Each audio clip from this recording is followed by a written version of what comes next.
Hi అండి, welcome back to my channel Nagamani Telugu వంటలు. ఈరోజు మన ఛానల్లో చేసుకోబోయే రెసిపీ కాజు పన్నీర్ మసాలా కర్రీ ఎలా తయారు చేసుకోవాలనేది చూద్దామండి. ఈ కర్రీ అనేది చాలా బాగుంటుంది. రైస్లోకైనా, అలాగే జీరా రైస్లోకైనా, వెజ్ బిర్యానీలోకైనా, చపాతీ, రోటీ, పుల్కా ఎందులోకైనా సరే ఈ కర్రీ చాలా బాగుంటుంది.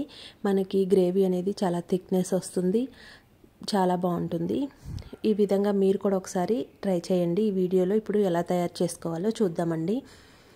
చూసారు కదా మనకి గ్రేవీ అనేది ఎలా వచ్చిందో, చాలా చాలా బాగుంటుంది. దానికోసం మనం పన్నీర్ తీసుకోవాలి. ఈ పన్నీర్ని ఇలా చిన్న చిన్న క్యూబ్స్ లాగా కట్ చేసుకొని పెట్టుకోవాలి. ఇప్పుడు వీటిని మనం స్టవ్ మీద ఒక ప్యాన్ పెట్టుకొని అందులో ఆయిల్ వేసుకొని ఇలా ఈ క్యూబ్స్ని వేసి కొంచెం మనం అందులో ఫ్రై చేసుకోవాలి. ఇవి త్వరగా అడుగంటుతాయండి, అందుకని చెప్పి మనం కొంచెం అటు ఇటు టర్న్ చేసుకుంటూ వేపుకోవాలి. మరీ ఎక్కువ వేగాల్సిన అవసరం లేదు, కొంచెం ఒక పక్క డ్రైగా అయితే చాలు. చూసారు కదా, ఇలా కలర్ వస్తే ఒక పక్కన తీసేయచ్చు. మనకి కర్రీలో చాలా బాగా పట్టుకొని గ్రేవీ అనేది ఇవి పీసెస్ కూడా టేస్ట్గా ఉంటాయి.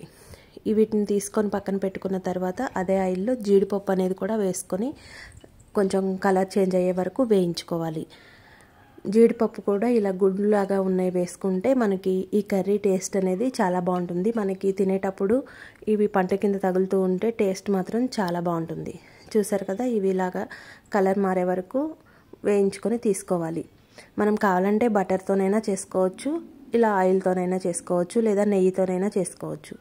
ఇప్పుడు వీటిని తీసుకొని పక్కన పెట్టుకున్న తర్వాత ఉల్లిపాయ ముక్కలు కొన్ని నిలువుగా కట్ చేసుకొని పెట్టుకోవాలి. మనం పన్నీర్ తీసుకునే దానికి ఎంతైతే సరిపోతుందో క్వాంటిటీ చూసుకొని తీసుకోవాలి. నేను 1 కప్పు ఉల్లిపాయ ముక్కలు తీసుకున్నాను, అలాగే 1 కప్పు టమాటా ముక్కలు తీసుకున్నాను. వీటిని కూడా ఇలా నిలువుగా కట్ చేసి, మరీ సన్నగా కట్ చేయాల్సిన అవసరం లేదండి. మనం ఎలాగో మిక్సీ పట్టుకుంటాం కాబట్టి ఇలా కట్ చేసుకొని మొత్తం కూడా వేగే వరకు కలుపుకుంటూ వేయించుకోవాలి. కొంచెం సేపు ఒక 5 నిమిషాలు అలా మూత పెడితే ఇవన్నీ కూడా బాగా మగ్గిపోతాయండి. చూసారు కదా, ఇలాగ మగ్గిన తర్వాత వీటిని మనం కలుపుకొని స్టవ్ ఆఫ్ చేసుకోవాలి. ఇవి కొంచెం చల్లారిన తర్వాత మనం వీటిని ఒక మిక్సీ జార్ తీసుకొని అందులో వేసుకోవాలి. మనం అల్లం వెల్లుల్లి పేస్ట్ అనేది తర్వాత వేసుకుందాము అనుకుంటే ఇప్పుడు ఇందులో వేయాల్సిన అవసరం లేదు. లేదు అంటే ఇందులో కొన్ని వెల్లుల్లి, అల్లం ముక్క వేసుకుంటే వేసుకోవచ్చు. ఇలాగే జీడిపప్పు పలుకులు కూడా కొన్ని వేసుకొని మనం ఇందులో పట్టుకుంటే బాగుంటుంది. మనం కర్రీలో అవి ఎలాగో వేయించి వేస్తున్నాం కదా, అలాగే ఇందులో కూడా కొన్ని వేసి మిక్సీ పట్టుకుంటే బాగుంటుంది. ఇప్పుడు మనం వేరే కళాయి పెట్టుకొని స్టవ్ మీద అందులో కొంచెం ఆయిల్ వేసుకోవాలి. వేసుకున్న తర్వాత ఇందులో 2 లవంగాలు, అలాగే ఒక దాల్చిన చెక్క, బిర్యానీ ఆకు, కొంచెం జీలకర్ర వేసుకొని ఇవన్నీ వేయించుకోవాలి.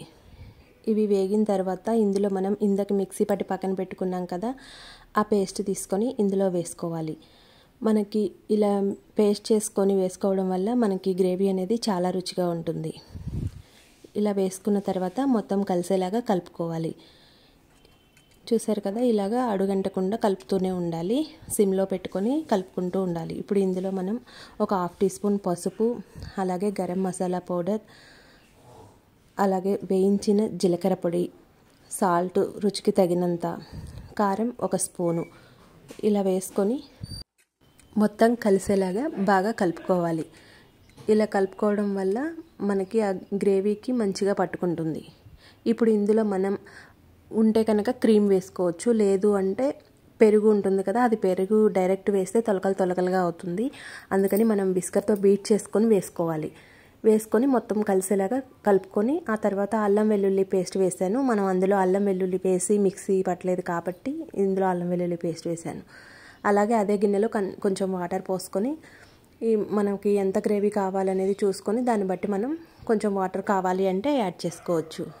ఇలాగ మొత్తం కలిసేలాగా కలుపుకొని మూత పెట్టేసుకొని ఈ గ్రేవీ అనేది దగ్గరకు అయ్యే వరకు కలుపుకుంటూ ఉడికించుకోవాలి. మధ్య మధ్యలో చూసుకుంటూ ఉండాలి, లేకపోతే అడుగంటుతుంది. ఇప్పుడు ఇందులో మనం ఇందాక వేయించి పక్కన పెట్టుకున్న పన్నీర్ ఉంది కదా, అది కూడా తీసి ఇందులో వేసుకోవాలి. అలాగే ఆ జీడిపప్పు కూడా వేసుకొని మొత్తం కలిసేలాగా కలుపుకోవాలి. ఇవి మొత్తం కూడా వేసుకున్న తర్వాత ఒకసారి కలుపుకొని మూత పెట్టేసి ఒక 5 నిమిషాలు అలా ఉడికించుకోవాలి. ఇప్పుడు 5 నిమిషాల తర్వాత మళ్ళీ మనం మూత తీసి ఒకసారి కలుపుకొని ఇందులో మనం టేస్ట్ కోసం కస్తూరి మేతిని వేసుకోవాలి. ఈ కస్తూరి మేతి వేయడం వల్ల మనకి కర్రీ అనేది చాలా చాలా టేస్టీగా ఉంటుంది. ఒకవేళ అది లేకపోతే స్కిప్ చేయొచ్చు. కొత్తిమీర ఒక్కటి వేసుకున్నా సరిపోద్ది. ఇలా కలుపుకున్న తర్వాత మనం కొత్తిమీర సన్నగా కట్ చేసి పెట్టుకుని అది కూడా లాస్ట్లో గార్నిష్ చేసుకుంటే చూసారు కదా మన కర్రీ అనేది కలర్ఫుల్గా చాలా బాగా రెడీ అయిపోయింది. ఇది మనం బిర్యానీలోకైనా దేనిలోకైనా కూడా తినడానికి చాలా టేస్టీగా ఉంటుంది. కాజు పన్నీర్ మసాలా కర్రీ మీరు కూడా ఈ విధంగా ఒకసారి తప్పకుండా ట్రై చేయండి. ఈ వీడియో కనుక మీకు నచ్చినట్లయితే లైక్ చేయండి, షేర్ చేయండి, సబ్స్క్రైబ్ చేయండి. Thanks for watching. మళ్ళీ మరొక చక్కటి వీడియోతో కలుద్దాం.